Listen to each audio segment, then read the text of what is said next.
Kaixo Arratsaldeon eta ongi etorriak berriro Hezkidetza da bide bakarra ekintza feminista indarkeria matxisten aurrean trebakuntzaren edizio berri honetara. Maria naiz, Alboaneko hezkuntza formaleko arloko kidea eta zuekin egongo naiz saio hauek bideratzen eta aurkezten. Bigarren astean gaude eta gaurko saioan ez gara bananduko. Horregatik orain jarraituko dut gazteleraz hitz egiten eta aurkezpena egiten. Buenas tardes, os damos otra vez la bienvenida a La coeducación es el único camino, acción feminista frente a las violencias machistas. Nos encontramos ya en la segunda semana de este espacio formativo en coeducación desde Educalboan, que cuenta con el apoyo económico de la Agencia Vasca de Cooperación y Solidaridad en la Elakidetza. Yo soy María, formo parte del equipo de educación formal de la ONG Alboan y continuaremos juntas acompañándonos y presentando las diferentes sesiones del ciclo.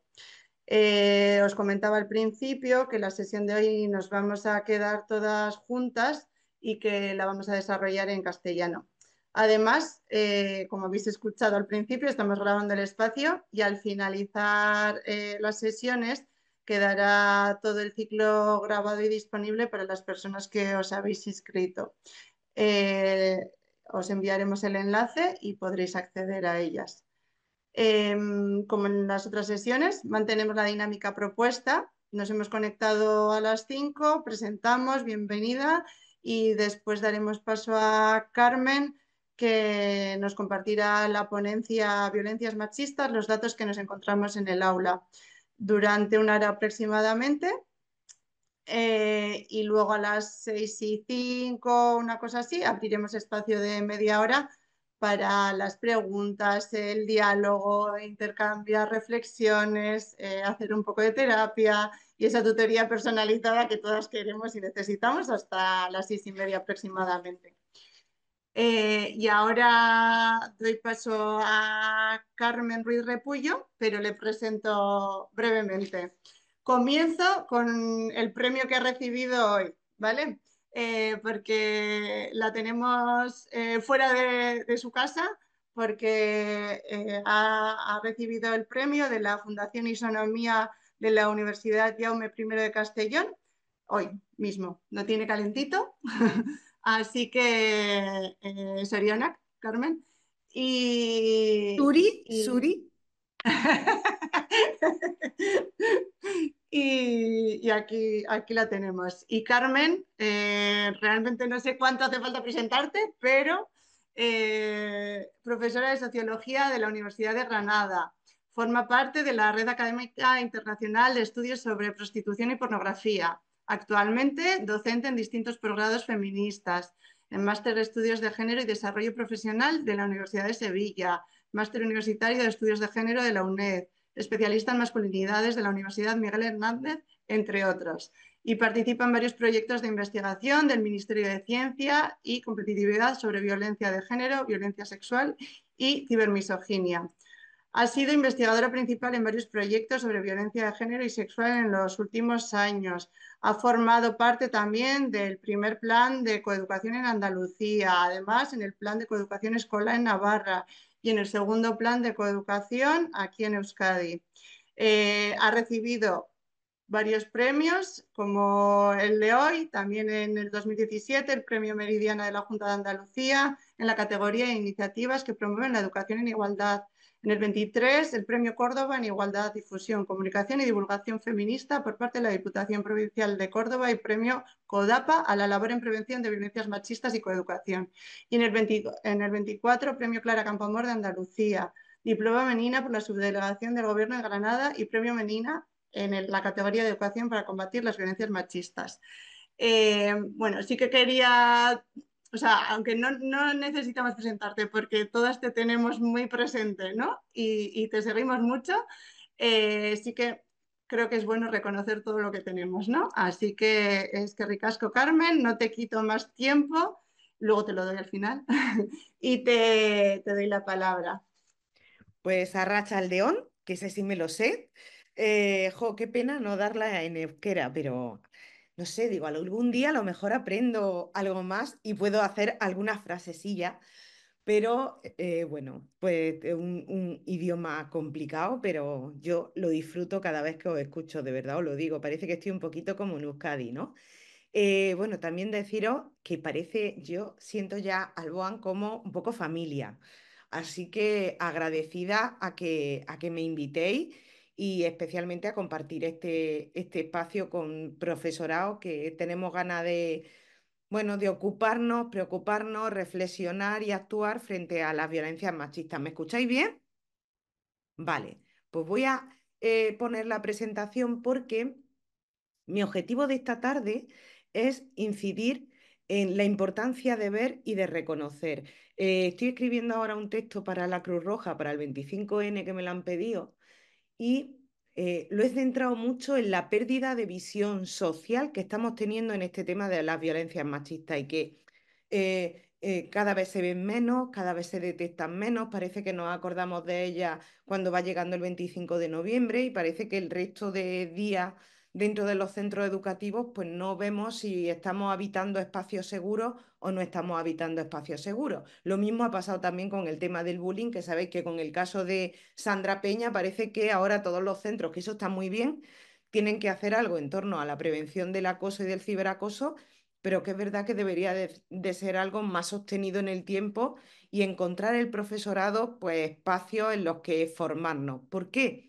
Porque en violencias machistas lo que vemos, que hoy no voy a insistir en eso porque voy a insistir en otra cosa, pero lo que estamos viendo en violencias machistas es que hay poca formación, poca información, mucho mito y que a veces el profesorado te dice, Carmen, es que yo cuando me dicen esto no sé qué responder porque no me veo con información suficiente como para que me digan, es que hay estos datos y tú dices, pues yo no sé dónde están los datos. Y yo lo que quería es un poco hacer como una cartografía de las violencias machistas que tienen lugar en la adolescencia y esa cartografía que os la voy a presentar, a ver, creo que está aquí y que me va a dejar presentarla. Si la veis, me decís, yo creo que sí que se ve.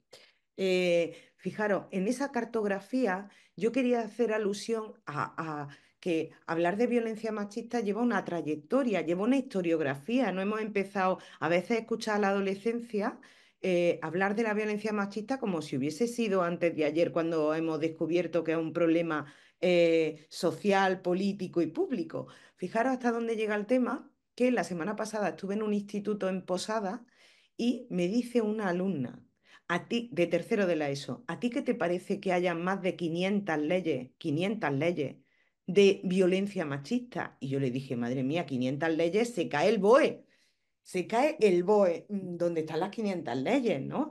Y bueno, pues al final me vi en ese momento en la necesidad de decir, oye, le voy a explicar un poco la legislación que existe, porque te está diciendo una cosa y le pregunté al profesorado después, ¿te conocía esto? Y me dice, no, no sabía que había esta legislación. Y yo creo que es importante saber tres cosas, ¿no? Que el concepto de violencia de género no es un concepto que se inventa en España, sino que viene de Naciones Unidas y por tanto nosotras y nosotros vamos recorriendo ese concepto desde el año 93 en adelante, que en la Unión Europea, antes de que llegara en la Unión Europea la preocupación por la violencia machista que ya venía de Naciones Unidas, España fue el primer país, el primer estado que diseñó una ley de violencia, que fue la 1/2004, que se quería haber diseñado antes con el asesinato de Anorantes, pero que, bueno, pues tardaron mucho más en aprobarla y fue lo primero que se aprobó con el gobierno de Zapatero, la primera ley. Esa ley era la más innovadora en su momento, pero es cierto que se queda obsoleta o se queda únicamente en el aspecto de la violencia en el entorno de la pareja y el Convenio de Estambul es el que nos dice, oye, hay que abrir a otras formas de violencia machista. ¿Por qué es importante esto que os digo? Porque a nivel europeo ahora mismo sería imposible comparar datos de países. Nosotros no podemos compararnos con Alemania, ni con Suecia, ni con Dinamarca, ni con Noruega, porque cada país conceptualiza la violencia de una manera y legisla la violencia de una manera y contabiliza la violencia de una manera. ¿Por qué se hace el Convenio de Estambul en 2011 y se ratifica en 2014 y se vuelve a ratificar en 2023? Con la finalidad de que si todos los países de la Unión Europea identifican, conceptualizan la violencia de la misma manera y la contabilizan de la misma manera, eso nos va a llevar a que sea más fácil la comparativa. Dicen muchas veces, ¡guau! Es que los países nórdicos tienen mucha más violencia que lo que tiene, por ejemplo, España, ¿no? Aquí hay otro análisis que también tenemos que incorporar y que me parece importante. Una cosa son los datos de denuncia y otra la prevalencia de la violencia. ¿Qué son las denuncias? Lo que se denuncia en un país. ¿Y la prevalencia es lo que ocurre? Pues bien, en nuestro país, en España, por ejemplo, en violencia de género en la pareja, se denuncia un 20% y hay un 80% invisible. Sin embargo, cuando nos vamos a otros países como Noruega o Suecia, vemos que la distancia entre lo que se denuncia y lo que ocurre es más pequeña. Por eso aumentan los datos de denuncia. Y porque en Suecia, por ejemplo, suman la violencia en el entorno de la pareja con la violencia sexual, con la ciberviolencia, con lo cual el dato es mucho mayor. En nuestro país, para irnos a las violencias que ocurren en cada uno de los ámbitos, pues tenemos que hacer filigrana muchas veces en los informes oficiales para darnos cuenta de lo que hay. Y después, pues bueno, cada autonomía, Euskadi también, pues tiene su propia legislación en materia de violencia. Esto es importante porque la normativa nos asiste y tenemos una normativa tan amplia que la cultura del miedo que ha llegado a los centros muchas veces es incomprensible. Esa cultura de, ay, tengo miedo a trabajar estos temas, mejor no trabajar nada el 25 de noviembre, mejor trabajarlo de otra manera. Bueno, tenemos que tener claro que tenemos una normativa no solo que obliga, sino que nos asiste si tuviésemos algún problema educativo. Después viene dentro de esa arquitectura el tema de la conceptualización de las violencias, que después la veremos un poco más, porque todas ellas, claro, el alumno lo que más te dice es, pero ¿por qué la violencia que sufrimos los hombres no se contabiliza como violencia de género? Esto es su gran pregunta, que también la tiene el profesorado, no nos vayamos a engañar, que parece que solo la tienen adolescentes. Eh, ¿Por qué no se incorpora la violencia que sufren los hombres en el entorno de la pareja, que es mucho más minoritaria, a la violencia de género? Porque no es la misma causa. Es que este es el nudo de la cuestión. ¿Por qué existen juzgados de violencia contra las mujeres o sobre las mujeres? Porque todos comparten la misma causa, que es el sistema patriarcal y la socialización desigual, como ahora veremos. Y después, dentro de la conceptualización, tenemos que hacer frente todavía a muchísimos mitos que siguen existiendo en torno a la violencia. Ahora ya lo del síndrome de alienación parental, ahora todo es violencia y las mujeres tienen mucho más derechos que los hombres, existen 500 leyes y todo un sinfín de barrizal que no tiene ningún argumento, pero que al final es lo que le va llegando. ¿Y por qué nos interesa todo esto? Porque cuanta más formación tengamos y más información sobre estos temas, mayor preparación vamos a tener a la hora de responder en un claustro, en un departamento o con nuestra clase en el alumnado. Para hacer frente a todas estas violencias, en nuestro país se aprueba un pacto de Estado, que voy a ir muy rápido. Yo creo que a partir del pacto de Estado, pues que lo apoyan la mayoría de los partidos, hay algunos que no lo apoyan, como bien sabemos, pero este pacto de Estado sirve como para visibilizar que tiene que haber una estrategia y unas medidas que nos lleven a reparar, sensibilizar, prevenir la violencia de género. Se aprueba el primero en 2017, que creo recordaros que en 2017 viene todo el movimiento Me Too, fue después la agresión sexual de San Fermín, estábamos en un momento social de cresta de la cuarta ola del feminismo. Este primer pacto de Estado tenía 292 medidas. Pues mirar, el 24 de febrero de este año se aprueba el segundo pacto de Estado, que es hasta 2029. Tiene mayor dotación económica que el primero y las medidas se amplían de 292 a 461. 61. Y ahí se incorporan nuevos ejes o nuevas formas de violencia que también las debemos de trabajar en los centros educativos, como son la violencia vicaria, que sabéis que es la violencia que se ejerce sobre los hijos y la hija con la única finalidad de hacerle daño a la madre y que aquí en el sistema educativo tenemos mucho que decir. Yo hace unos meses estuve en el Congreso de Violencia Vicaria. ¿Me escucháis? Ahí hay un micro encendido. Estuve en el Congreso de Violencia Vicaria e Institucional en Madrid y nuestra mesa, la mesa que yo compartía, era la mesa de educación. Y ahí estaban unas cuantas compañeras, entre ellas Irene Costumero, que es de Euskadi, pues un poco contaban las dificultades que a veces tienen las madres protectoras con los centros educativos. Como muchas veces las criaturas vienen, cuando vienen de estar con el padre, vienen, pues bueno, no de la misma manera cuidadas que la madre, vienen a veces sin merienda, llegan tarde, no vienen aseadas y aseados, y cómo eso es fundamental a la hora de presentarlo en un proceso judicial. Y muchas veces decían ellas, Carmen, es que el centro educativo nos dice, no, yo no te voy a dar un informe donde ponga esto.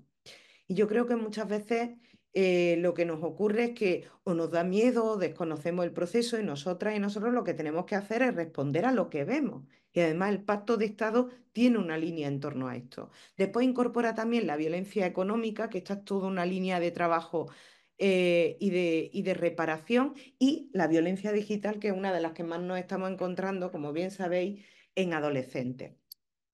Bien, fijaros, todo ese pacto de Estado se estructura en 10 ejes. El eje que nos trae aquí a quienes estamos esta tarde es el eje uno. Nuestro eje es la sensibilización y la prevención. La escuela nunca interviene en un caso de violencia, ni de violencia vicaria, ni de ciberviolencia, ni de violencia en el entorno de la pareja, ni de violencia sexual. La escuela tiene que ver, detectar, que es ver, derivar y prevenir. Esa es nuestra principal herramienta. No hacemos terapia con las criaturas, no trabajamos de manera individual, solo trabajamos de manera grupal. Y dentro de esas 461 medidas que os decía antes, fijaros la primera, que es la nuestra. Dice la primera medida del pacto: incidir en la coeducación de manera integral, con perspectiva interseccional, trabajando con el alumnado, con la familia y con el profesorado, incluyendo la perspectiva de género, evitando aquellos estereotipos y modelos tradicionales relacionados directa o indirectamente con todas las formas de violencia contra las mujeres. Esto es lo que estamos haciendo en el espacio en el que estamos ahora mismo. Tenemos que saber que de esas medidas la clave está en la prevención, en el primero de los ejes de este pacto. También debemos de saber que existe otra normativa, que es la Estrategia Estatal para combatir las violencias machistas. Y de nuevo, en esta estrategia que caduca este año, que es hasta 2025, si hiciéramos una evaluación de cuántas medidas de las que hay en esta estrategia se han llevado a cabo, os diría yo que el 80% no se han llevado a cabo, porque también los cambios políticos hacen que al final no veamos una evolución de estas medidas, y porque, bueno, porque a veces tenemos unos documentos muy ambiciosos con un contexto mucho más complejo. Si nos vamos también, que os decía antes, a la Ley 1/2004, esa ley en materia de prevención tiene muchísimas medidas, pero la mayoría tampoco se han llevado a cabo. Es decir, que en esto tenemos todavía muchísimo trabajo por hacer. Y el primero de los trabajos es conocer los datos. Mirad, a ver si puedo poner esto por aquí. Ahí. Estos son los datos de violencia machista de las denuncias de nuestro país. Hasta 2024 había 199.094 denuncias. Estamos hablando de en torno a 200.000 denuncias. Esto no significa, a veces te dicen, Carmen, hay más, menos. Bueno, ahí vais viendo la evolución en estos años. Claro que hay un mayor nivel de denuncia.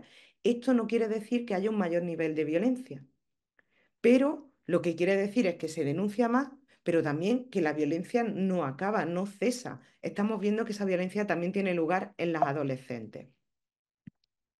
Estas son el número de mujeres asesinadas, que yo cada vez que oigo mujeres muertas, la verdad que me pongo un poco nerviosa porque no se han muerto de un infarto. Las han asesinado, ¿no? Y son 1.331 mujeres, 36 en lo que va de año. Pero fijaros con el tema de las medidas cautelares. Fijaros, en 2020, las mujeres asesinadas que presentaron denuncia y que fueron asesinadas por presentar denuncia fue del 14%. En 2021 del 24% casi. En 2022 casi el 43%. Estamos hablando de datos grandes, ¿eh? Amplios. Casi la mitad de las mujeres que fueron asesinadas presentaron denuncias. Y en 2023, que es el último dato que tiene el Ministerio y que nos ha aportado, el 25%. Es decir, una de cada cuatro mujeres había presentado denuncia.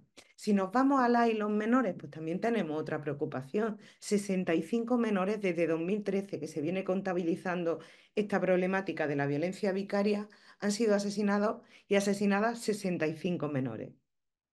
El año pasado 9, que fue el año que más asesinatos tuvimos, y este año 3 asesinatos.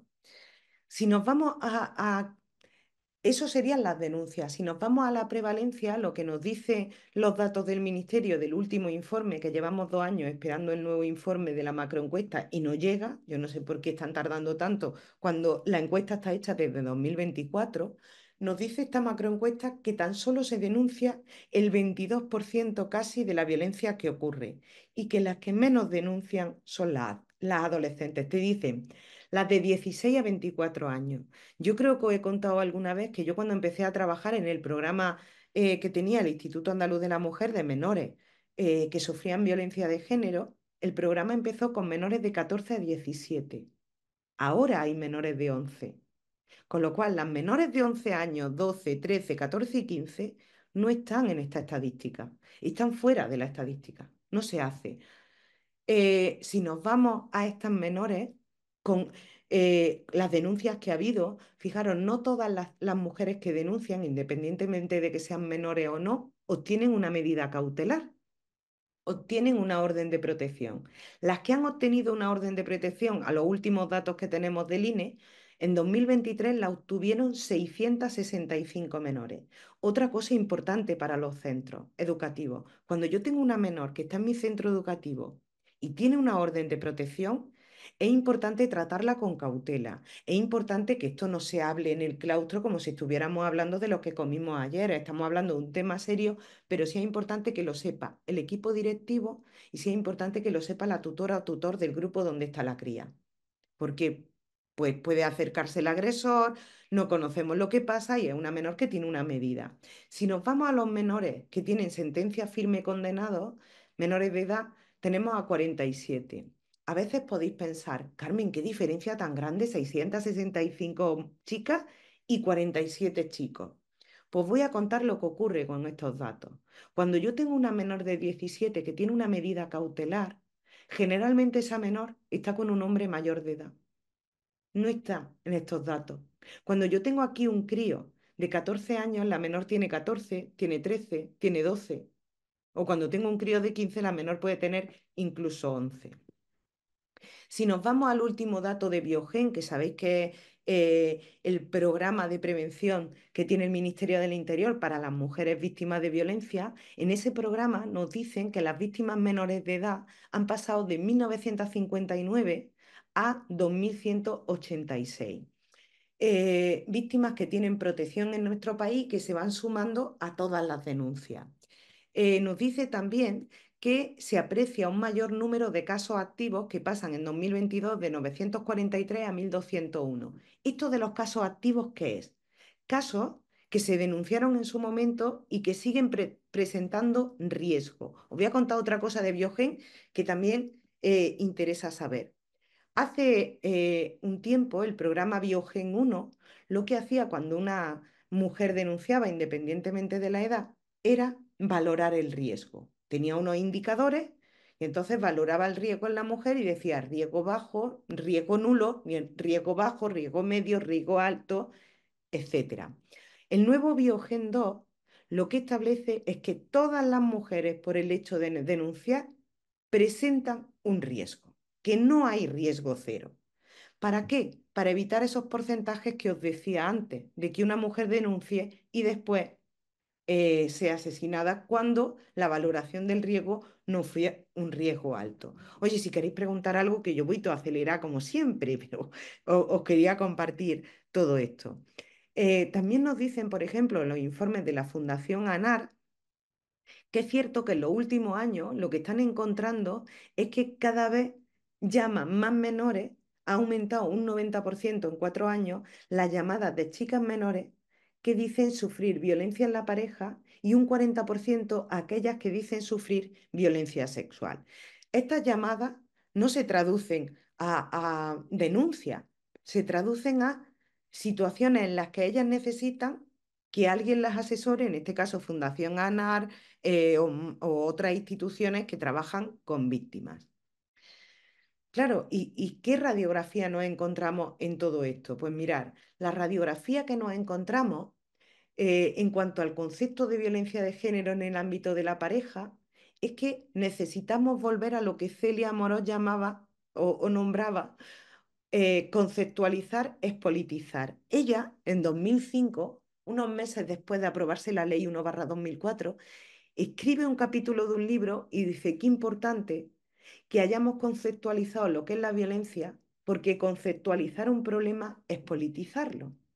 ¿Por qué os pongo esto? Porque estamos en un momento en el que se quiere desconceptualizar la violencia para despolitizarla. No estoy hablando de partidos políticos, me estáis siguiendo. Estoy hablando de la violencia como un problema político.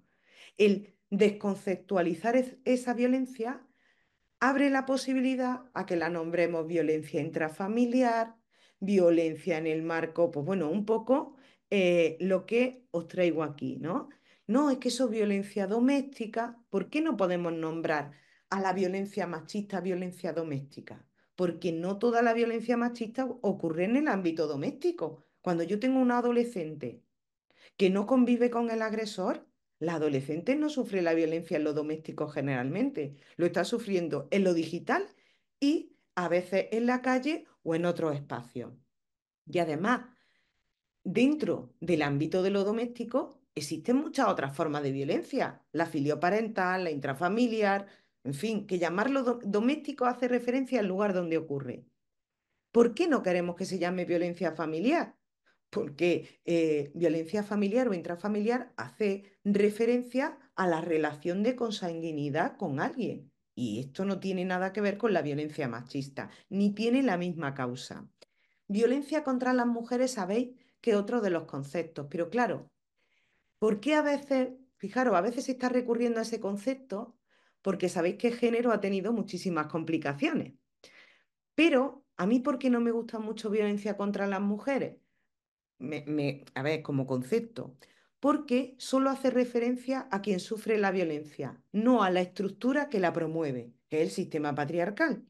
Y después violencia de género, pues, ¿qué están utilizando quienes quieren embarrar el concepto? Que cuando se habla de género se está hablando de hombres y mujeres y por tanto una ley que va de la violencia que sufren las mujeres y de la violencia que sufren los hombres. ¿Sabéis que esto se está dando incluso en cursos de la universidad y en asignaturas de universidad que van de violencia? Y hay docentes que están diciendo que la violencia de género, yo digo, es decir, usted se está inventando la ley, porque la ley no establece que violencia de género es eso. Yo soy más partidaria de nombrarla violencia machista o violencia patriarcal, pero esto es una cuestión política mía y no tanto conceptual, pero bueno, la quería compartir. ¿Para qué? Para que veamos las dos principales causas que tiene, que siguen siendo las mismas y no nos podemos ir de esas causas. La primera causa es una causa estructural.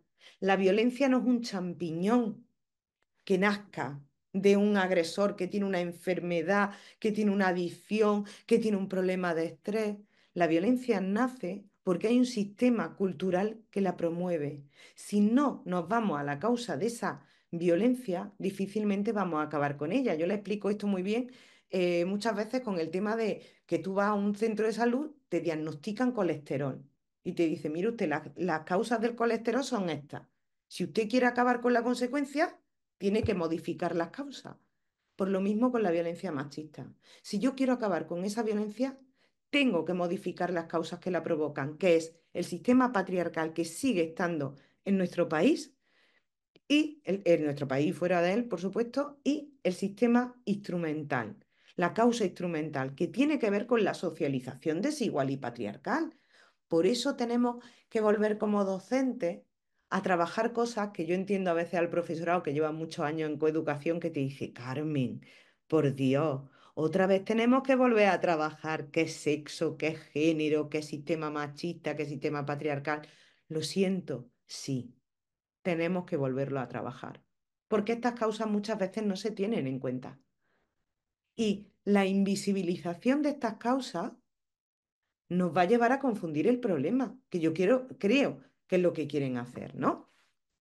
Fijaros, todas estas causas, de nuevo las estamos viendo en narrativas que están viendo las adolescentes y los adolescentes, especialmente las chicas. En el tema del ámbito de la pareja, dice, bueno, tenemos una ley de violencia y están viendo After 365 a través de mi ventana. Pero es que os voy a contar el último. Todas estas, culpa tuya, culpa mía, culpa nuestra, el verano en que me enamoré, todo esto está comido por adolescentes. Y es la base de ese sistema patriarcal y de esa socialización que promueve la violencia. Pero os voy a contar el último fenómeno que estoy investigando que me tiene un poco asustada, que es el fenómeno, si alguna o alguno lo está viendo, después lo hablamos, que es el fenómeno del dark romance. ¿Lo conocéis? Bueno, aquí alguna joven, ahí estoy viendo a Chris diciendo, sí, sí, Sí, yo lo sí, tengo conozco. una amiga que le encanta leer esto y es Uf, bazofia pura.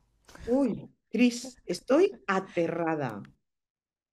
Bueno, pues mirad lo que estamos haciendo. Bueno, todas las series anteriores vienen de Wattpad, que se le conoce como el forocoches de chicas. Ahí se comparte literatura. Y entonces yo empecé a detectar hace año y pico que empecé a verla en las adolescentes que me decían, uy, yo leo mucho, yo leo mucho. Y yo, cuando me enseñaban lo que estaban leyendo, yo decía, madre mía, ¿esto qué es? Total, que empecé a investigar en Wattpad y lo que más me salía que se leía era el dark romance. Total, que este año estoy dirigiendo dos TFM de Dark Romance y lo que estamos haciendo es, si tú te metes en la aplicación y ves las novelas que más se leen, ahí tenéis la primera novela que más se lee. ¿Por qué no hemos elegido esa? Porque esa no está completa y nos interesa analizarla estando completa. Porque todas las semanas o cada cierto tiempo, la autora de la novela cuelga un capítulo. Hay novelas que tienen 70 capítulos. Y en los capítulos a veces, a lo mejor el 20-30%, te lo pone en rojo, capítulo 18, y te pone en rojo un circulito que pone 18 años. Pero tú le das, le ticas y ya está, no tiene más. Es decir, no te va a dejar que lo leas teniendo 12, teniendo 11. Tú lo ticas, lees el capítulo y dices, pero esto atenta sobre la legislación que tenemos. Esto es una apología a la violación. Esto es una apología a la violencia. Bueno, pues estamos empezando a analizar en profundidad las novelas completas más leídas y la primera es El diablo también ama. Os podéis imaginar todo lo que lleva El diablo también ama. Es el maltratador, el agresor, el violador, también me quiere. Hay fragmentos de algunas de estas novelas donde él la obliga a tener relaciones sexuales con grupos de hombres. ¿Me entendéis? Y eso se ve como una muestra de amor y una prueba que ella tiene que pasar. Es decir, em, 50 sombras de Grey es bachata. De verdad os lo digo así, bachata, para lo que nos estamos encontrando en este fenómeno. Pues mirad la última de mi sorpresa. Hace 2 semanas, buscando un artículo de Dark Romance, me sale que Zara de Inditex ha sacado una colonia, un perfume que se llama Dark Romance. Y he dicho, wow, wow, esto va a más, esto va a más. ¿Por qué os comparto esto? Porque es un meloncito por el que yo, a la hora de trabajar la prevención de las violencias machistas, yo lo que hago es irme a lo que consumen, porque es mucho más fácil de construir culpa tuya, culpa mía, culpa nuestra, o el trío del verano en que me enamoré, o alguna novela de estas, que irme a trabajar datos sobre violencia, porque engancho mucho más desde aquí que desde otro lado. Fijaros, en una de las novelas, ¿cómo se llama? No debí leer ese diario. Me he leído unos cuantos capítulos de esta. No, ¿no os imagináis? Es que no os imagináis lo que hay aquí. ¿Y sabéis qué pasa? Que muchas veces las novelas más leídas están en inglés y el chat GPT no las está traduciendo al minuto, con lo cual también las leo. Y son mucho más peligrosas que esta. Bueno, después preguntáis. Esta es la última investigación que hemos hecho de violencia dentro del entorno de la pareja con la compañera Laura Pavón. ¿Y qué nos hemos encontrado en esta investigación en los grupos de chicas jóvenes que han sido víctimas de violencia? Muchas manifestaciones de violencia psicológica, manipulación, control, aislamiento, desvalorizaciones, amenazas y culpa. Os voy a traer algunos de esos fragmentos. Decía una de las chicas en un grupo de discusión. Luego, encima de todo, que tú te cabreabas a lo mejor o te molestaba alguna actitud suya, se lo decía, empezaba a hablar con él y él empezaba a darle la vuelta a las cosas hasta que al final eh, le tenías tú casi que pedir perdón, ¿no? Fijaros, decían ellas, es que claro, cuando te molestaba algo o tú veías claramente que estaba manipulándote, tú le decías, me estás manipulando y al final acababas tú pidiéndole perdón a él en vez de a ti. Esto es la sutileza. Y manipulación, manipulación de que no te estás dando cuenta de que estás siendo manipulada, que use en plan a lo mejor tus puntos más débiles para hacerte sentir que lo necesitas, en plan que os necesitáis mutuamente. Decía otra, el control tecnológico. Dice, cuando por ejemplo tú le mandas un mensaje o te mandaba un mensaje él, si tú tardas mucho en responderle, se enfadaba y te borraba ese mensaje. ¿Para qué? Para que estuvieras pendiente. O, por ejemplo, el tema del control nocturno. Cómo ellas se tenían que poner alarma en el móvil en verano o cuando sea, porque ellos la llamaban a las 6 de la mañana, porque como le entraba el bajón de que a lo mejor ellas no lo querían, a las 6 de la mañana, a las 3 de la mañana, como podéis ver en el fragmento siguiente, ellas tenían que estar disponibles. Por eso que ahora algunos las obliguen a dormir por videollamada, no se ve como una forma de violencia, sino como una muestra de amor. Fijaros, con el tema del aislamiento, dice, pues poco a poco, a lo mejor poco a poco te va aislando de tu amigo y que te va dejando sola. Luego el hecho de no salgas porque me voy a quedar contigo hablando, ahora que tengo un rato, te va dejando sola cada vez más. Y eso es uno de los elementos que hacen a la víctima más vulnerable. Con el tema de compartir las contraseñas de WhatsApp o de Instagram, perdonar, o de TikTok, y que él esté continuamente mirando esas contraseñas, lo que hace es que ella no tenga intimidad con nadie. Algunas te decían, Carmen, es que mis amigas ya no me escriben porque dicen, es que antes de mirarlo tú lo está mirando tu novio, con lo cual yo no quiero que tu novio vea lo que nosotras estamos hablando. Vale, esto ya un poco os lo he contado. Fijaros, me controlaba. Tenía la ubicación de donde yo estaba. Yo no podía salir de mi pueblo sin decírselo. Y a lo mejor yo salía, porque yo llegué a salir, decía una. Pero yo iba acojonada porque decía, verás tú cómo se meta en la aplicación y vea que estoy fuera de mi casa.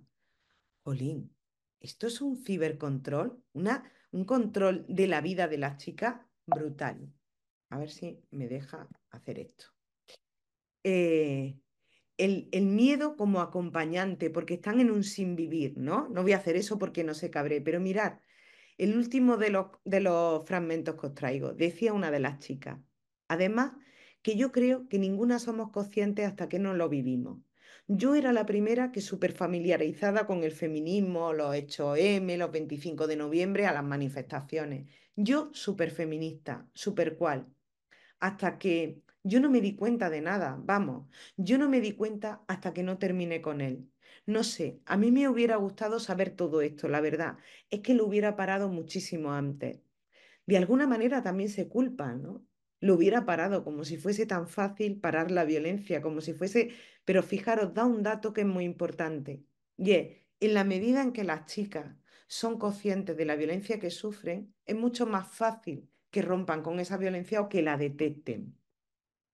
Em, yo me estoy dando cuenta de que la polarización que estamos viendo con chicos y chicas al trabajar estos temas conduce a que muchas chicas no hablen de lo que ocurre, no compartan las formas de violencia que ven, que detectan, incluso que sufren. Y yo creo que sería oportuno establecer dentro de lo que es la intervención con chicos y chicas algunos momentos, no todos, pero algunos momentos de chicas por un lado y chicos por otro, a mí me parece que sería muy interesante establecerlo. Fijaros, consecuencias para la salud de las chicas que han sufrido violencia, consecuencias en las menores de edad. ¿Qué hemos detectado? Pues, por ejemplo, consecuencias educativas de salud y sociales. En consecuencias de salud hemos visto ansiedad, trastornos de la conducta alimentaria, que muchas veces los vemos como una causa, pero no es una causa, es una consecuencia. Trastornos del sueño porque están pendientes todo el rato de estar disponibles para ellos. Bajadas de azúcar, ingresos hospitalarios que muchas veces no saben lo que le ocurre, depresiones, autoestima mermada, interrupciones voluntarias del embarazo, porque ellos no se quieren poner métodos anticonceptivos, el abuso de la píldora del día después o intentos de suicidio. Yo hice mi tesis con víctimas, he trabajado muchos años con víctimas menores de edad y ahora tengo relación muchas veces con ellas y los intentos de suicidio muchas veces están detrás de o los trastornos de la conducta alimentaria o las autolesiones. Son las tres cuestiones que más estamos viendo en los últimos años. Las consecuencias educativas, pues desde repetir cursos, comenzar a suspender o a bajar el nivel educativo o el rendimiento educativo cuando antes iba bien, faltas a clase que muchas veces dices, pero ¿por qué ha faltado esta cría a clase, no? O ya cuando no pueden más, han roto con el agresor está en el centro, pero ellas no han denunciado o no han dicho nada, lo que hacen es trasladarse ellas de centro, irse del centro para no coincidir con él.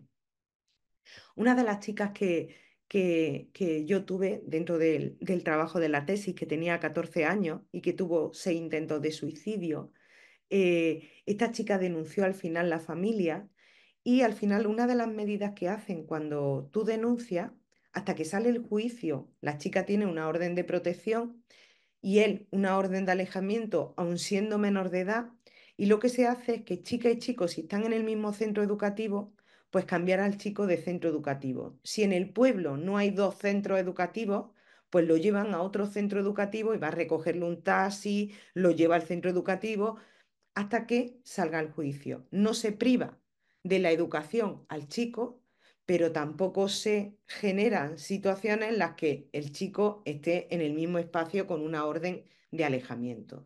Y después están las consecuencias sociales, esa culpabilización y ese cuestionamiento del entorno que yo he escuchado a docentes diciendo, bueno, es que ella tampoco es víctima víctima, porque aquí lo que queremos es la víctima perfecta, la víctima que yo la llamo avestruz. Queremos una víctima que sufre violencia, mete la cabeza debajo de la tierra y no sale. Esto no es el perfil que tenemos con adolescentes, ni con mujeres muchas veces, pero con las adolescentes menos. Porque también hay otra cuestión que está haciendo la machosfera, que es desprestigiar la eh, desprestigiar la conceptualización de víctima. A ver si me explico. Eh, Muchos vídeos de los que yo consumo y de los que ellas consumen le están diciendo lo que quiere el feminismo es convertiros a todas en víctimas o está victimizando a las mujeres. Y dicen, no, el feminismo lo que quiere es identificar dónde está la violencia y empoderar a las chicas para que, y trabajar con los chicos para que no la ejerzan, ¿no? Pero esa idea de sobre victimización conduce a que muchas chicas digan, yo no voy a denunciar porque me van a ver como víctima y no quiero que me revictimicen más de lo que yo ya sufro. Muchas veces otra de las consecuencias es la soledad. Creemos que amistades, incluso el entorno, se pone a favor de ella y yo lo que veo muchas veces es que se pone a favor de él, con lo cual ella se queda sola. La pérdida de autonomía porque le da miedo moverse en su pueblo, en su barrio, sola por si se lo encuentra, o muchas veces comenzar de nuevo, que cuando tienes 14 años, comenzar en un instituto nuevo, con amistades nuevas, después de haber sido víctima de violencia de género y no tener el daño reparado todavía, pues imaginaros el mochilón. No todas las chicas que sufren violencia, de hecho, la mayoría con las que yo he trabajado no denuncian. La denuncia la ven, wow, una cosa como muy grande, juicio, orden de protección, no quieren. Sin embargo, las familias muchas veces ven la denuncia como la única solución para que él no vuelva a ponerse en contacto con ella, porque una orden de alejamiento también se lleva a lo digital, no a lo presencial. Es decir, cuando los cuerpos y fuerzas de seguridad, la fiscalía, establecen una orden de alejamiento a un chico, ese alejamiento también deriva en que no se ponga en contacto con ella bajo ninguna red social, ni WhatsApp, ni Telegram, también lo tiene prohibido. Cuando a las chicas que han denunciado le ponen una orden de protección, al principio a ellas dicen, wow, esto yo no lo quiero, porque parece que van a ir con la orden de protección colgada, ¿no? Digo, oye, nadie va a saber que tiene una orden de protección. No vas con una camiseta o con una chapa. Pero le da mucha pena por el agresor. Ahora bien, cuando le llega la carta de que la orden de protección se ha retirado, empiezan a entrarle un poco los miedos, porque dicen, Carmen, ahora entonces se va a acercar, ahora va a venir. Bueno, pues tendremos que ver cómo actúa el chico para ver después si hay que hacer una nueva denuncia o no, o establecer una nueva orden de protección. En las zonas rurales que hemos visto con las chicas que sufren esa violencia, que a veces la orden de protección se convierte en una orden de alejamiento, porque ellos salen por el pueblo donde quieren y ellas tienen que llamar a sus amistades y decir, oye, ¿está este en el parque? ¿Está este en el bar? ¿Está este en este sitio? Si ellos están previamente en ese sitio, ellas al final no van al sitio, con lo cual se quedan retiradas. Y en algunos casos, os he de decir que aun teniendo orden de protección ella y de alejamiento él, pues hay quebrantamientos. Hay quebrantamientos porque es muy difícil romper con esa violencia. Eh, es muy difícil romper del todo con esa violencia porque siempre crees que él va a cambiar, porque hay que darle otra oportunidad, etcétera. En el tema de la violencia sexual, también quería conceptualizar un poco esa violencia. Tiene dos dificultades grandes. Primero, la normalización de muchas formas de violencia que existen y segunda, la impunidad. Solo se denuncia el 10% de la violencia que ocurre. Y de esa violencia que se denuncia, por ejemplo, en adolescentes, en la mayoría de los casos, no va a juicio. Se llega a acuerdos prejudiciales para no meter a las y los menores en ese proceso judicial. Y no siempre que se va a juicio se acaba con una condena, con lo cual hablamos de que la gran parte o una gran parte de la violencia es impune aunque la denuncien. ¿Qué otros aspectos fundamentales tiene esta violencia? Tres, la diversidad de comportamientos que va desde un acoso, una agresión sexual múltiple, una agresión dentro del entorno de la pareja, un ciberacoso. Hay muchas manifestaciones de violencia sexual. La coacción variable, que puede ir desde una mirada, un chantaje, una coacción, la utilización de armas, etcétera. Y el contexto irrelevante. Da igual, no hay un contexto seguro. Quienes trabajáis aquí en un centro educativo, ¿aseguraríais que vuestro centro educativo es un espacio 100% seguro donde no ocurre violencia sexual o violencia machista? Yo creo que nadie puede asegurar que vivamos o habitemos en espacios 100% seguros. Todo esto forma parte de lo que se denomina cultura de la violación, que sigue estando muy presente en nuestros centros y en nuestra sociedad. Es la estructura que justifica, alimenta y permite que la violencia sexual se produzca y se da a dos niveles, a nivel macro y a nivel micro. El nivel macro lo habéis visto, por ejemplo, en Navarra, cuando fue el juicio de Nagore Lafalle y el juez, el fiscal, perdonar, no, el abogado de la defensa del agresor le preguntaba a la madre de Nagore, le hacía una afirmación y una pregunta. Su hija era bastante ligona, ¿no?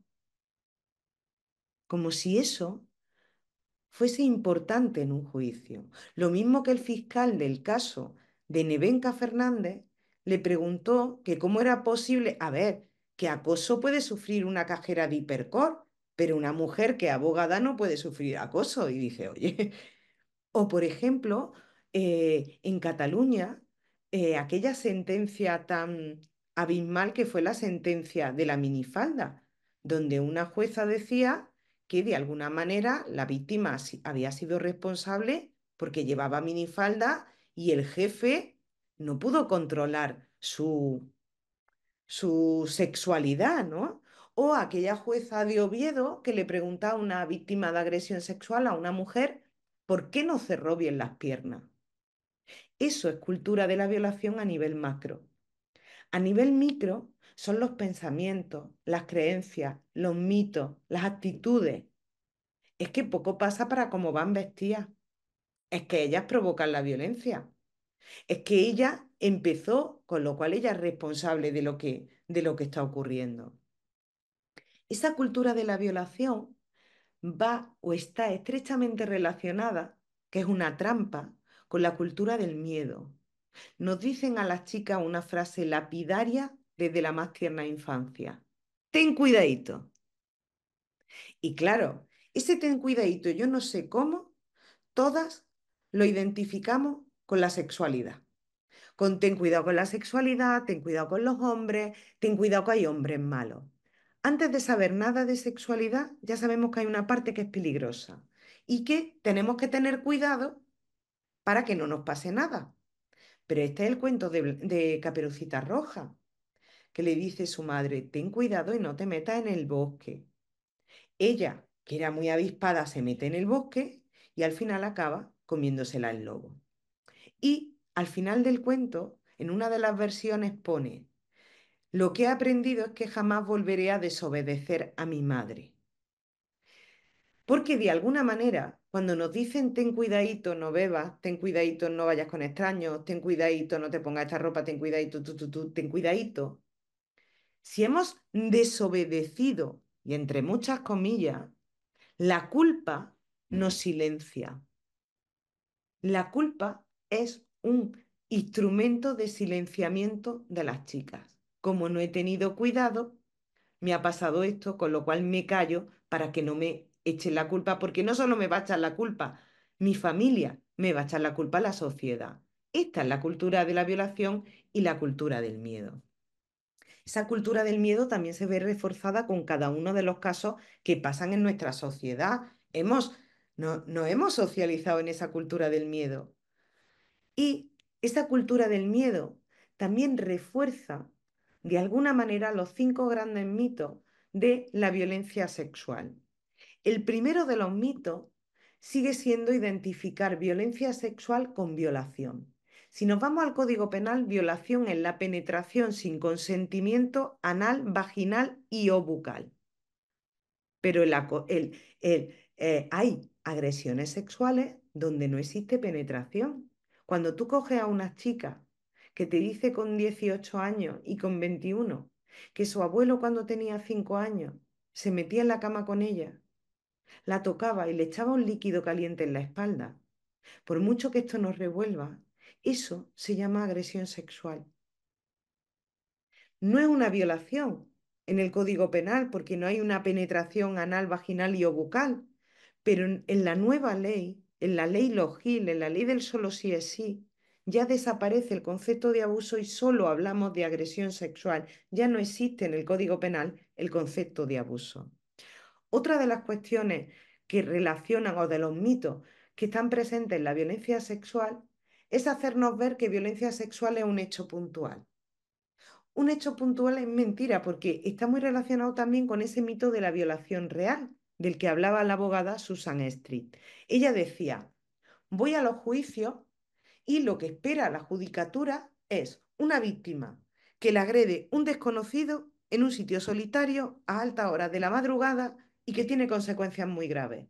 Y eso no llega al 1% de lo que se denuncia. Y eso también pasa en nuestra sociedad.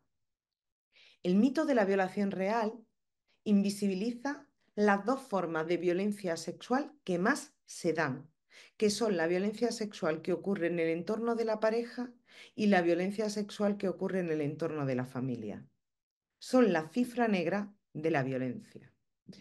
Y claro, como lo que se espera en la sociedad es ese mito de la violación real, pues lo que estamos haciendo a las chicas que son víctimas de violencia sexual es que tengan un relato único, que es el que van a creer.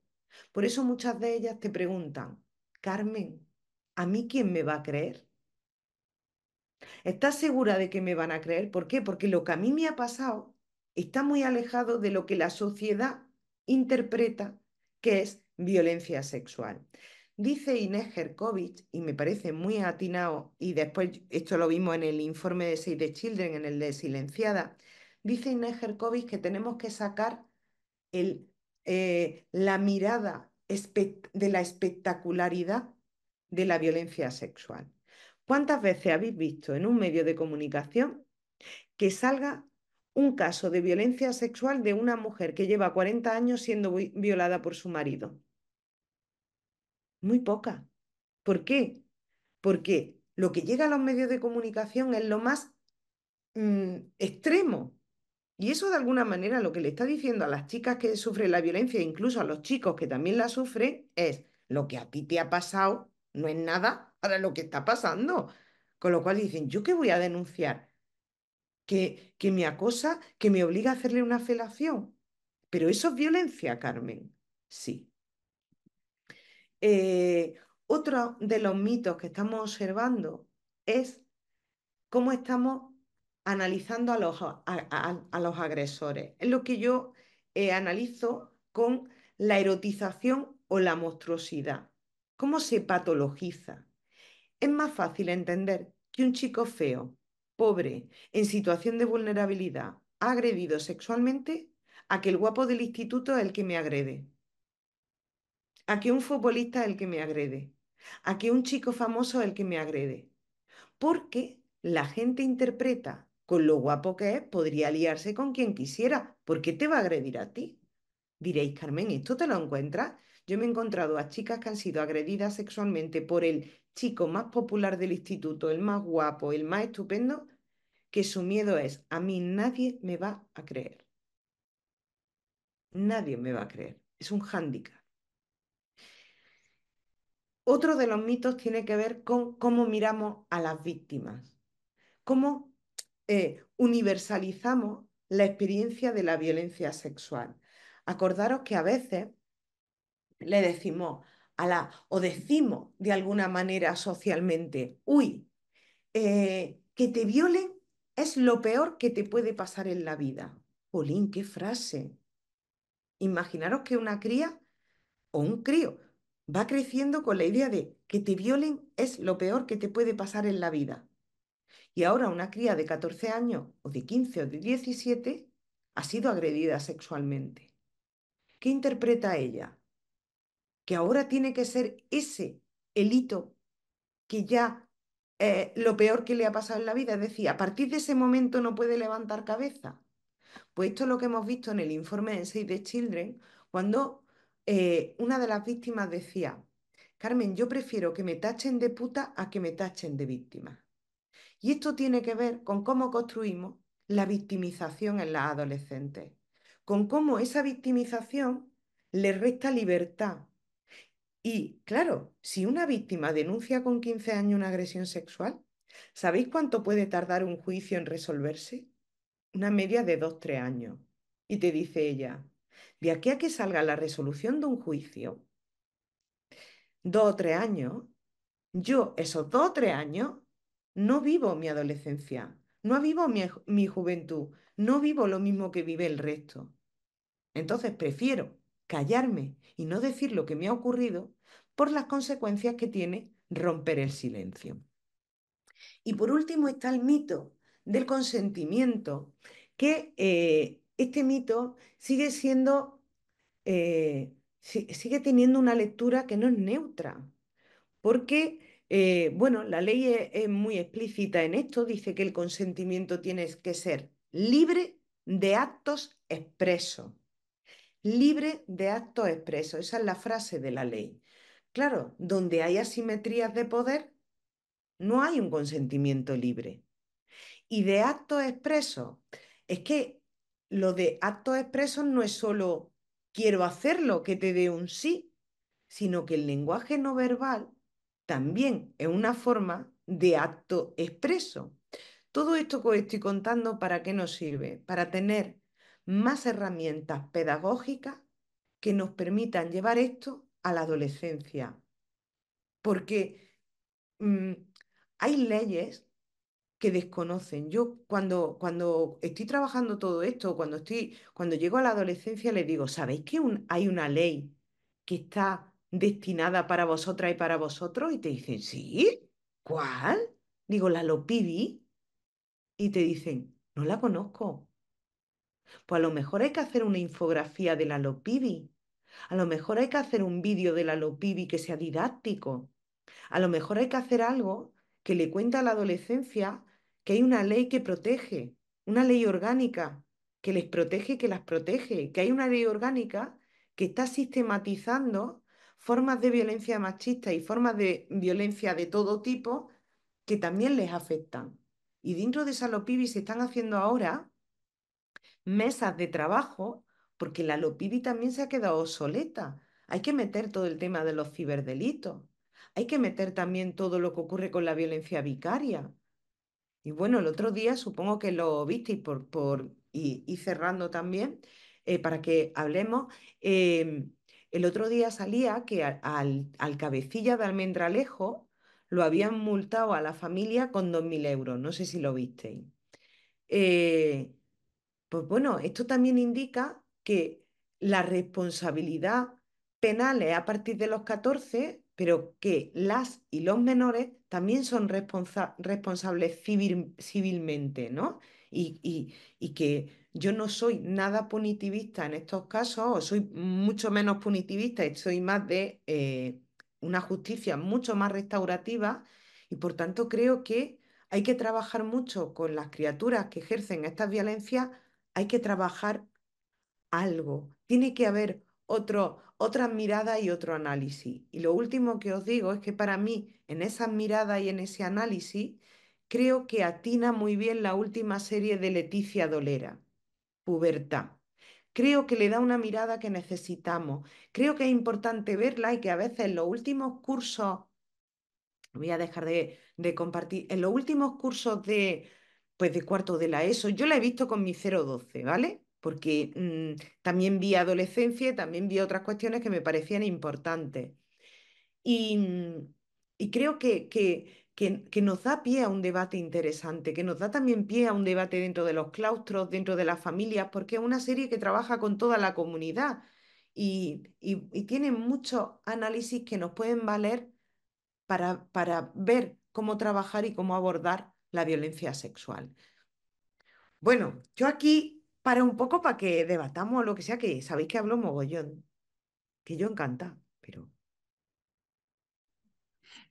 Gracias, Carmen.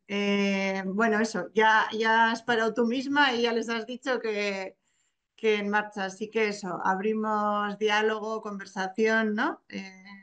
Ya ha habido comentarios también por el chat, así que yo creo que os hay ganas veo. Como no veo el chat mientras que os estoy hablando, Claro, por eso, pero sí que ha habido mucha vida ahí también. Así que seguro que tenéis ganas de compartir en alto. mira, está diciendo Leire, ¿por qué están fuera de las estadísticas las niñas de 11 años y hasta los 17? Bueno, se han tenido en cuenta desde los 16 años. Las menores de 16 no entran en las estadísticas. Pues bueno, para mí es un error. Para mí es un error.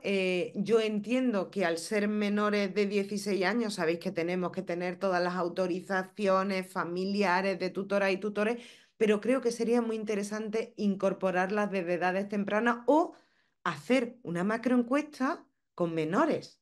a partir de una determinada edad. Por ejemplo, eh, a partir de sexto de primaria. Sería muy interesante tener una macroencuesta desde aquí y que esa macroencuesta estuviera ligada a todo lo que son las medidas de la LOPIDI, por ejemplo, ¿no? Dice, cuando parece que has visto todo, te sigue sorprendiendo, dice Janet. Pues yo la verdad que no me paro de sorprender, ¿no? Eh, lo de Cris, yo creo que tú estabas hablando del Dark Romance, sí. No sé si queréis poner el micro, que yo estoy aquí leyendo y es mucho más interesante el ponernos los micros y las cámaras y hablar. A mí me tiene lo de Dark Romance muy tocada, ¿eh? De verdad os lo digo, qué preocupación. Son de hace un rato los mensajes, que íbamos Ya lo sé. comentándolo mientras hablabas. ¿Qué os parece lo que hemos trabajado un poquillo esta tarde? ¿Cómo lo veis? Pues yo lo que veo es que me parece que hemos retrocedido tanto, tanto, tanto, tanto, que ya, no sé, es que ese es un poco los pelos de punta, ¿no? Las cosas que ibas contando y sobre todo los testimonios que ibas recogiendo, ¿no? De todas esas chicas. Entonces, y que bueno, que estamos, o que has estado hablando durante tu intervención continuamente, pues desde la adolescencia, que es donde hay que empezar, pues a hacer ese trabajo de prevención y tal, pero es que Bueno, yo estas chicas. empezaría desde Sí, infantil. sí, que sí, que sí, que yo ya además lo Importante. comenté en otra sesión anterior, ¿no? Porque además eso, estamos viendo cuando desde la universidad vamos a las visitas de prácticas, ¿no? Cuando tenemos los alumnos de prácticas y hablamos un poco a lo mejor pues con los tutores de los centros y tal, y nos dicen que eso, que hay niños que ya tienen pues como, no sé si llamarle personalidad, pero ya como unos hábitos como muy adquiridos, ¿no? Pues eso, de ejercer violencia ya desde los 5 desde los 6 años contra las propias niñas de clase, ¿no? Y bueno, y efectivamente pues habría que empezar por ahí, pero bueno, ya centrándonos ahora en el tema un poco de la adolescencia, sin saber muy bien, porque claro, antes hablábamos de la adolescencia y decíamos, adolescencia, 14 16 17 años, pero ¿cuándo empieza la adolescencia ahora?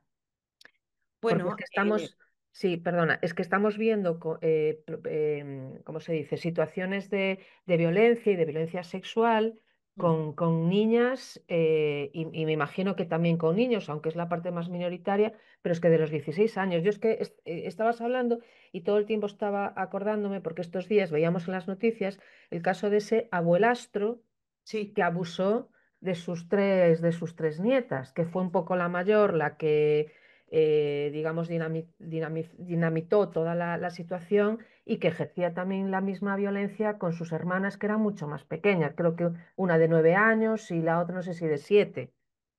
fíjate, esa de 9 y esa de 7 Es van horrible. al cole, Sí, sí, que sí, que sí. van a un cole. Claro, y me El, imagino que irán a actividades extraescolares y que irán al parque y que estarán en medio de muchas personas, pues adultas, que nadie haya visto nada, que nadie haya notado nada. A ver, es que es muy difícil de que se pueda disimular todo este tiempo, porque han sido muchos años que han sí, sufrido estas agresiones.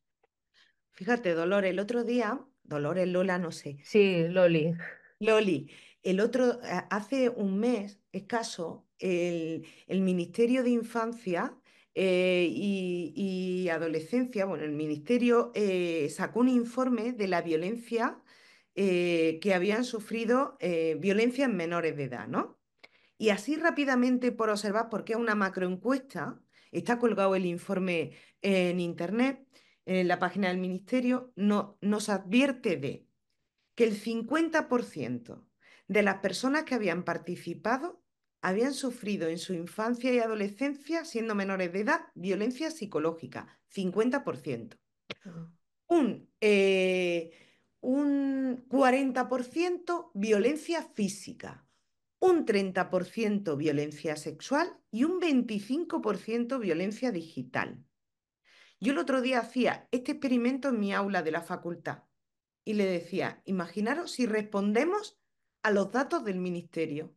Aquí estáis un 50% que ya habéis sufrido algún tipo de violencia. Sí, Hay sí. veces que ese 50% ha sufrido más de una violencia, pero no hemos sabido detectarla en los espacios ni de salud, ni educativos, ni de servicios sociales, ni familiares muchas veces. Oh, y las víctimas, de alguna manera, mm, cuando yo trabajo el tema de violencia sexual en la infancia, de alguna manera te dicen, es que yo no sabía lo que me estaba pasando. Claro, es que yo creo que ese es el problema, que no saben identificar hasta dónde es una situación, entre comillas, normal y cuándo se traspasa ese límite. Porque este mediodía, por ejemplo, a la salida de un instituto, yo veía cómo iban a entrar en un coche, venían a recoger a unos alumnos, entonces entró de último un chico y entraron dos chicas de primero. Entonces el chico lo que hizo fue apretarle las nalgas a las dos. Madre mía. Y las chicas, pues yo creo que hasta con una conducta como orgullosa, ¿no? Pues mira lo que me acaba de hacer, porque es que lo ven como algo normal y la culpa es de los adultos que tenemos una mente Sucia, sucia, sucia. efectivamente. Entonces, claro, es que a mí no me parece normal. Eso también lo hemos vivido, situaciones parecidas aquí en la facultad con algún profesor y Mm. que la alumna se ha sentido tan, dice, bueno, ¿yo cómo voy a decir esto? ¿Cómo voy a ir en contra de mi profesor? Si después me voy a complicar la vida. Es que luego lo que yo ponía en el chat, luego me van a estigmatizar porque voy a ir pasando de curso, voy a tener distintas asignaturas y todo el mundo va a decir, es que esta es la chica que hizo, esta es la chica que dijo. Cuidado con ella. Claro, y me van eh, a perjudicar el que me pueda titular, el que pueda a lo mejor después acceder a un máster, a un no sé qué. Un profesor adulto sí, sí, con no, una no. chica, evidentemente adulta, con menos años, pero tal. Entonces, claro, es que estás viviendo unas situaciones y en unos momentos que dices tú, bueno, esto es una distopía, ¿en qué momento me voy a despertar yo de todo esto? Por eso yo decía antes, pero ¿en qué momento hemos ido retrocediendo tan, tan, tan, tan hacia atrás? Y te hablo que yo estoy en una facultad de educación, que no es ni, que da igual la facultad que sea, pero vamos, que Yo me di parece. clase en educación en la Facultad de Educación, de Sociología, y wow lo que vemos. Ujú. A nivel eso, que además dices, evidentemente todas las facultades son importantes, todos los estudios universitarios son importantes, pero es que tú te vas a dedicar el día de mañana a prestar un servicio importantísimo a Mm. la sociedad. Entonces, yo es que, no sé, me parece todo tan, tan surrealista. Claro que en las investigaciones que se hacen sobre agresiones sexuales en la infancia, en una que hicimos, las víctimas decían, le preguntábamos, ¿qué podemos hacer, ¿no? Para trabajar esto.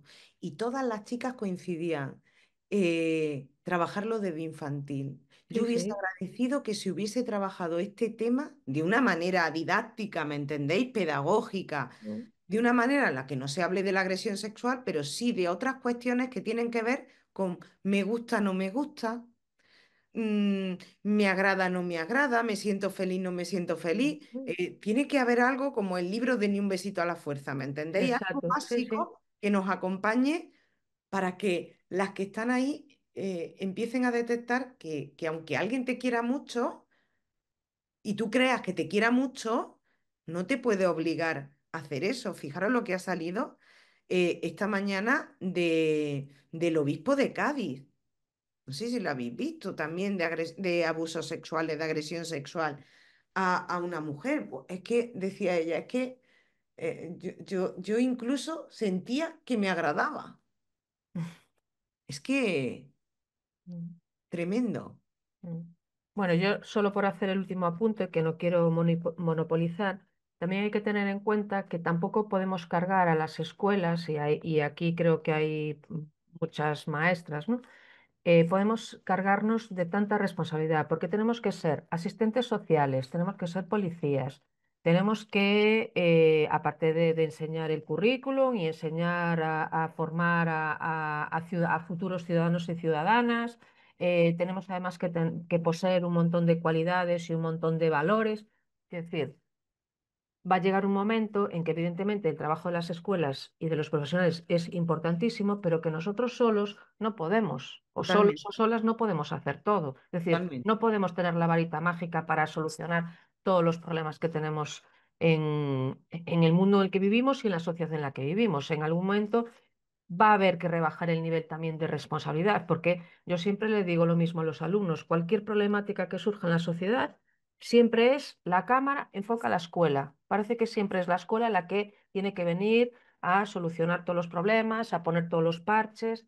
No, La sociedad, evidentemente, los problemas los tenemos, unas veces los creamos o nos vienen heredados, hablábamos antes del patriarcado, nos vienen heredados, e iremos solucionando todo como podamos, pero no es tarea exclusiva ni única de la escuela y sus profesionales. Yo creo que en las circunstancias en las que estamos, bastante trabajamos, bastantes cosas hacemos y no podemos ser siempre que nos cuelguen también el estigma, ¿no?, de la responsabilidad. Totalmente. Mm. Es que yo veo que cuando voy a las visitas de prácticas veo que hay gente que está muy quemada, ¿no? Todavía no han empezado. Algunas de práctica ya están quemadas. Yo doy clase en el máster de educación, en el de secundaria, y yo a veces digo, wow, cuando lleguen a las prácticas, cuando lleguen al Ujú. centro, van a decir, esto no tiene nada que ver con lo que estamos viendo en el Claro, máster. efectivamente. Mm. Vale. Bueno, muchas gracias. A ti, jolín, es que nos hacen falta estos espacios Mm. de reflexión, ¿no? Sí, a veces más que de reflexionar es hacer terapia. Sí. Terapia docente frente al machismo persistente, no me digas, ¿eh? Sí, vaya eslogan que acaba de salir. No, este ya lo tenía pensado Ay, bueno. de tiempo, porque como pasa mucho, digo, esto es terapia docente frente al machismo persistente, porque necesitamos,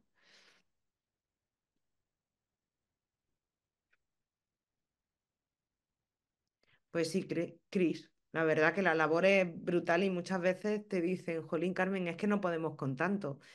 Pero fijaros, también aquí hay que hacer una crítica. Yo creo que hay docentes que les falta sueldo y docentes que les sobra sueldo. Sí, totalmente. Que dice, jolín, hay docentes que se matan, que se implican, que se forman. Y hay otros y otras docentes que no, que dicen, no, yo he estudiado física y química y física y química. Entonces yo, ¿pero qué quieres que vea yo, no? Pero esto nos ha pasado, por ejemplo, en el departamento nuestro. Yo doy clase en educación, pero soy de sociología y a veces dentro de lo que son los grupos y tutorado un curso.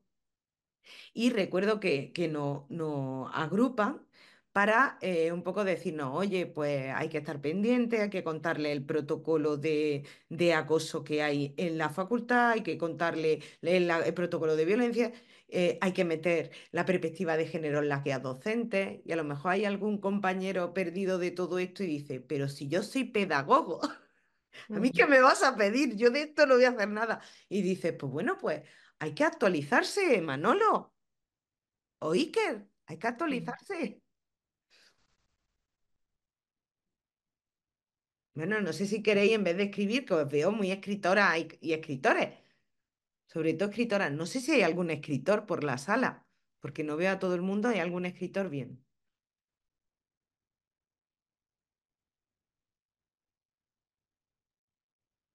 Pues sí, Beatriz. Yo creo que lo que debe existir es mayor coordinación entre las instituciones y los organismos que trabajan con menores para la protección de esos menores y de esas menores, los centros de salud, el tema de las pediatras.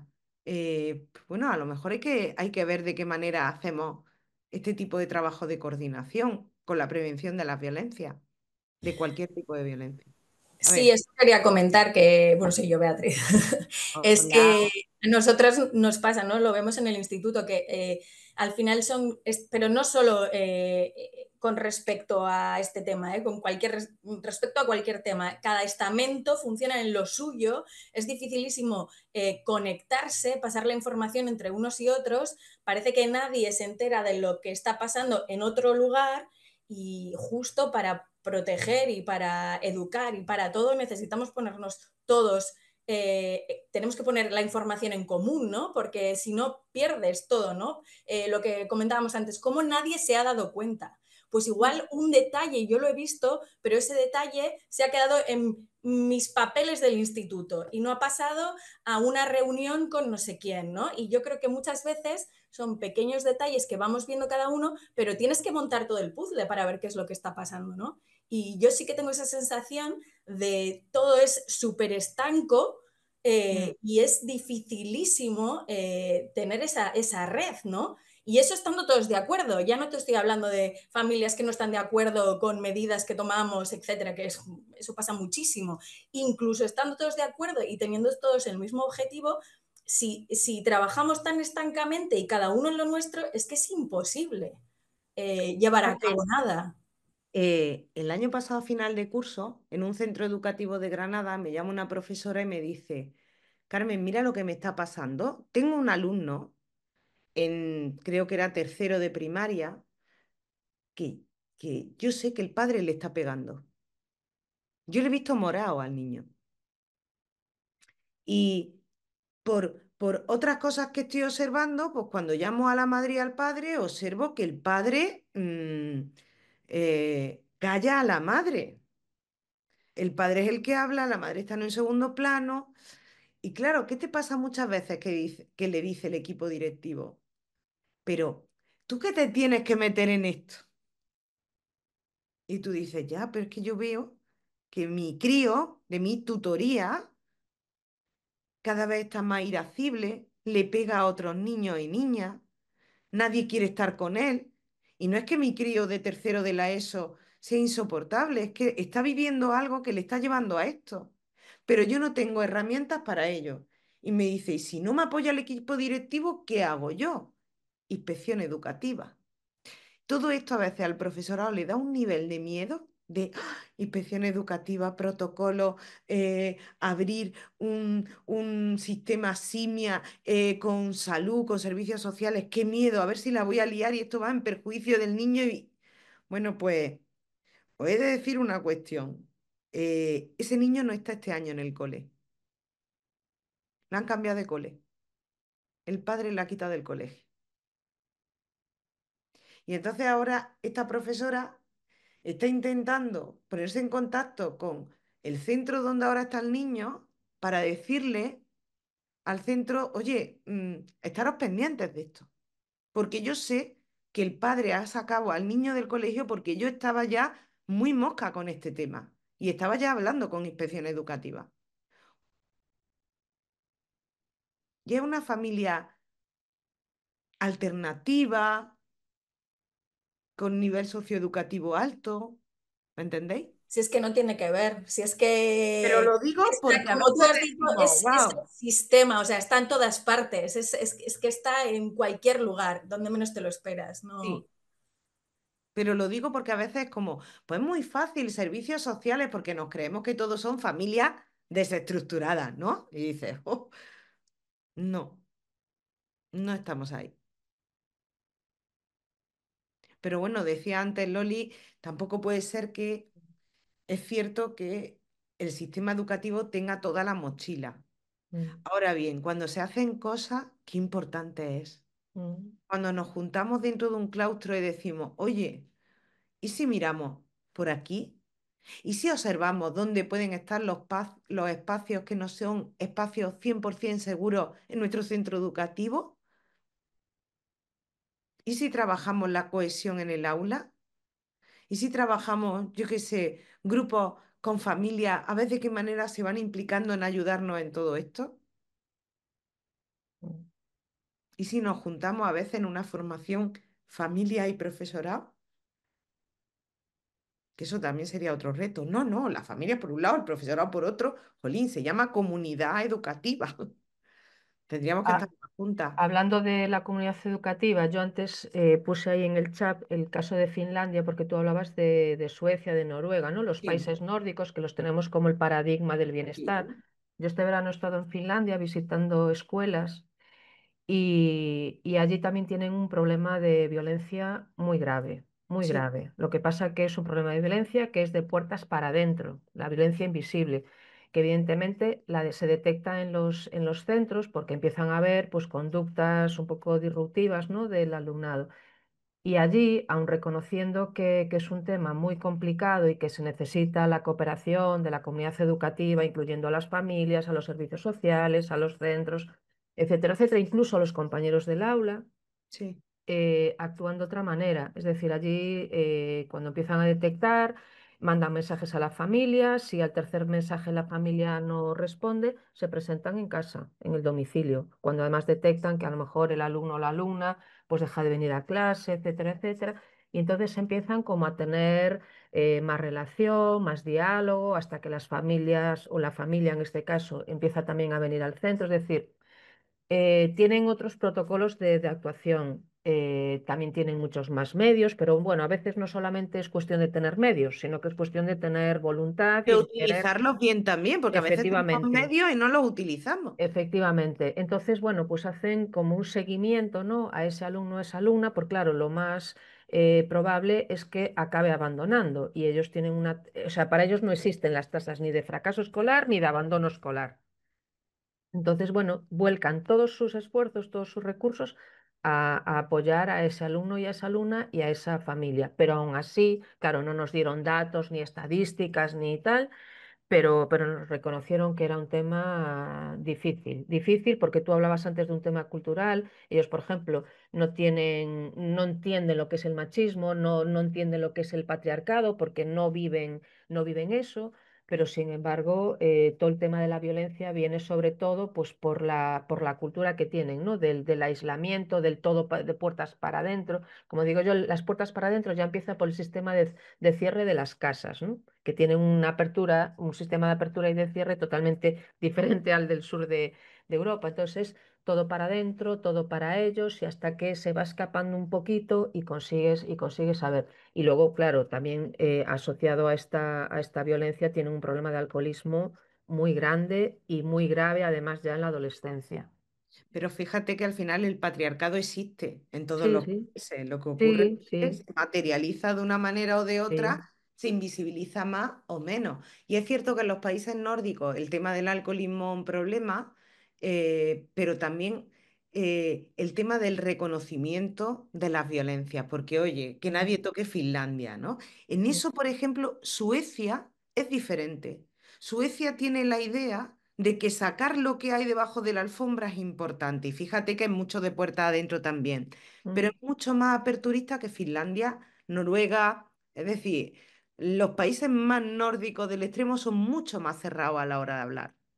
Ujú. Lo que pasa que, bueno, eso como tenemos a Finlandia, o bueno, teníamos, porque ya no es así, ¿no? En el paradigma Ya, educativo de claro. tal, pues no, no, ya sé que no, ya sé que no tienen problemas y bastante importantes además, ¿eh? Sí, sí. Pero bueno,